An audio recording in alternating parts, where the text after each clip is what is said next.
In this week's Play of the Week we are focusing on VAR and looking at the potential consequences and misconceptions of its use.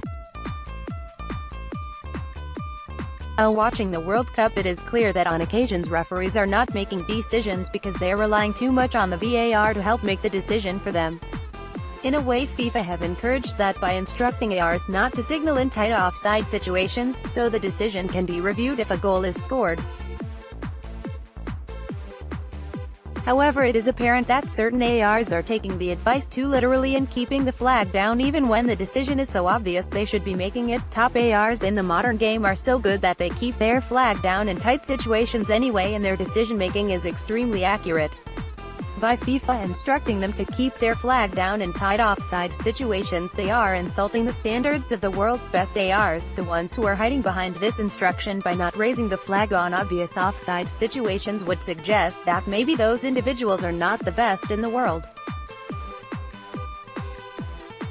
From what we have seen, it seems that referees are not making decisions thinking that the VAR will bail them out, and on occasions VARs have not got involved, much to the surprise of the fans being led by the uninformed TV pundits, who have the misconception that if they have the opinion in the studio that a PK, red card, goal disallowed should have happened, then the VAR should have instigated a formal review.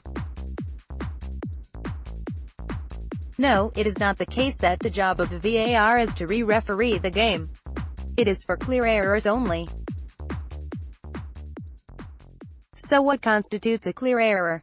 Clear error means almost everyone who is neutral, whether player, coach, referee, spectator or administrator, agrees the decision is incorrect. If the referee or other match official saw the incident on a replay, they would change the decision. I am pleased that, in this week's Play of the Week, we look at two plays where referees have had the courage of their convictions and have made up their own minds. They have not relied on the VAR to make the decisions for them.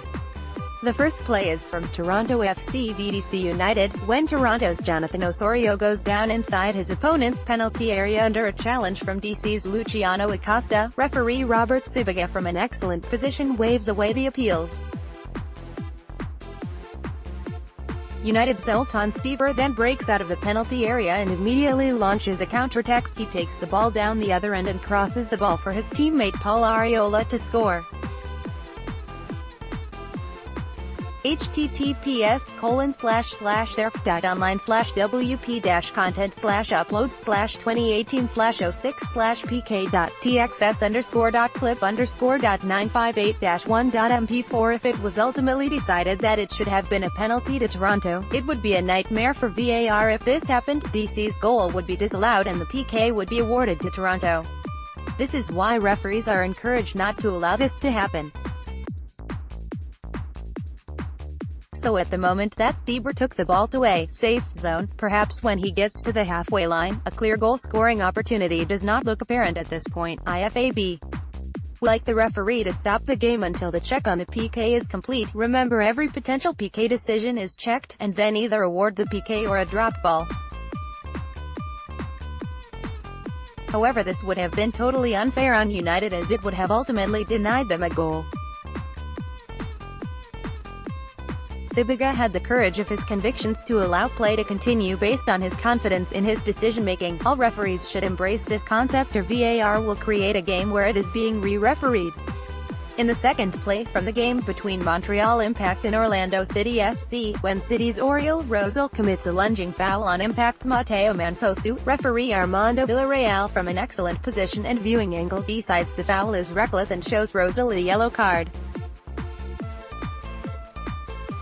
Before play is restarted, the VAR recommends a formal review as he believes that the foul is serious foul play rather than reckless. Remember, the referee could at this point give a red card based on the verbiage of the VAR. However, Villarreal, who had a clear view of the challenge, still believes that it was a reckless challenge, so at this point he sensibly decides to go to the RRA referee review area to take a look at the various angles it provides to see if he missed something in real time.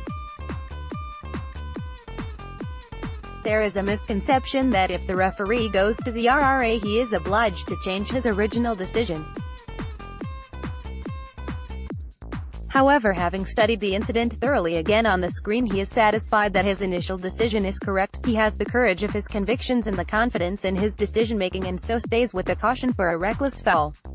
As the World Cup continues, and VAR progresses in leagues and competitions throughout the world, I hope that referees are unaffected and still make on-field decisions and do not allow VAR to referee the game for them. The actions of Sibiga and Villarreal in having the courage of their convictions to make decisions, and in my opinion both of their original decisions were correct, and the confidence to not allow the VAR to influence the way they referee gives us hope.